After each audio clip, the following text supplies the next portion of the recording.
Coney Island, January 4th, 1903. The smell of burnt hair fills the air. A crowd watches as handlers attach copper electrodes to the front and back legs of an elephant named Topsy. She weighs 6 tons. She killed 3 men in 3 years.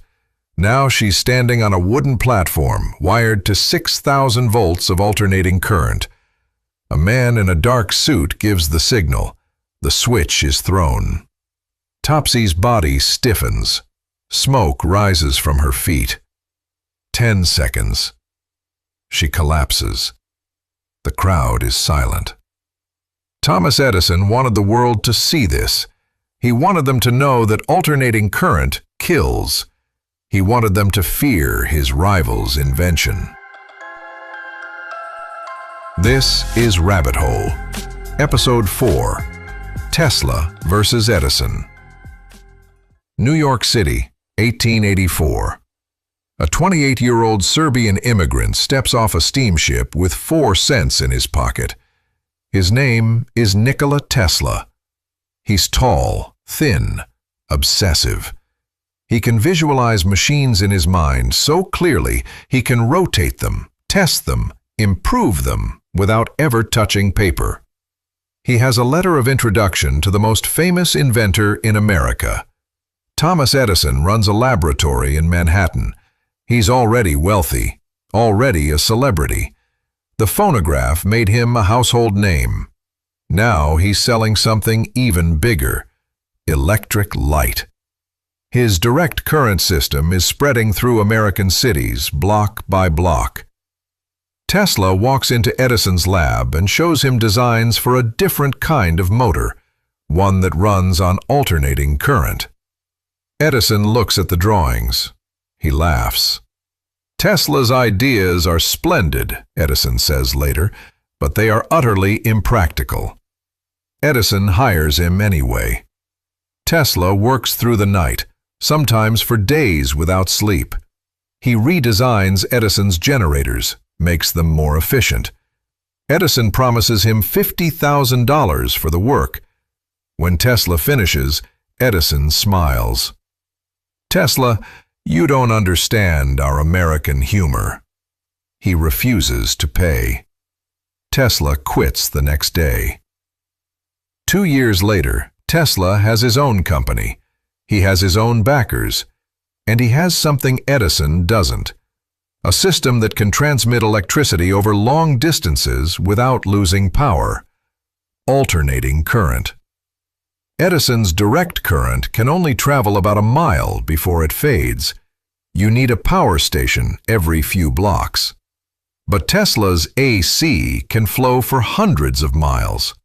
George Westinghouse sees the potential. He buys Tesla's patents.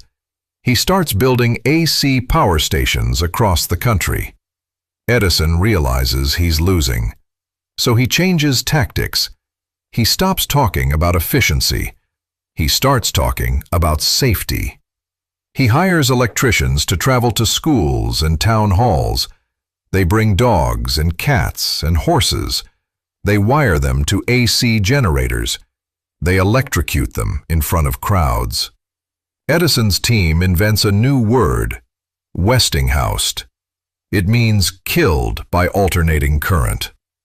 In 1890, New York State builds the first electric chair. It runs on AC. Westinghouse fights to keep his technology out of it. He loses. When the switch is thrown on William Kemmler, the condemned man's blood vessels rupture. His body catches fire. It takes 8 minutes for him to die. Edison leaks the story to every newspaper. And then comes Topsy. The elephant dies on film. Edison's cameras capture every second. The footage is shown in exhibition halls across the country. But it doesn't matter. By 1893, Westinghouse and Tesla light up the Chicago World's Fair with 200,000 AC bulbs. It's the most spectacular thing anyone has ever seen. The White City glows against the night sky. 27 million people visit. Edison's direct current can't compete with that. Within 10 years, alternating current becomes the standard. Tesla's system powers entire cities. His motors run factories. His transformers step voltage up and down the grid.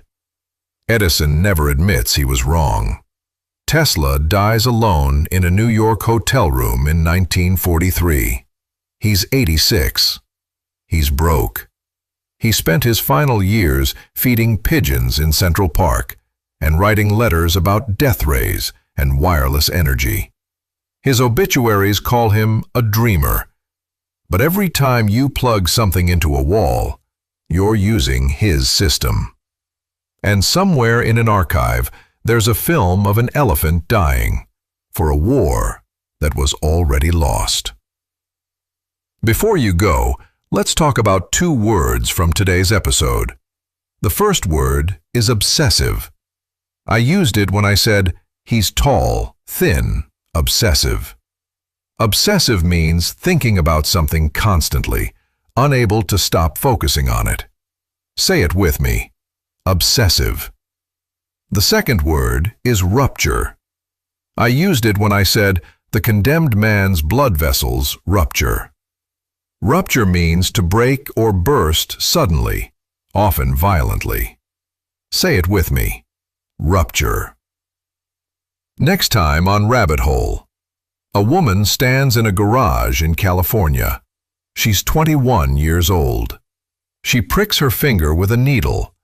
1 drop of blood falls onto a small white cartridge. The machine hums. Within minutes, it displays results for 200 medical tests. Investors believe her.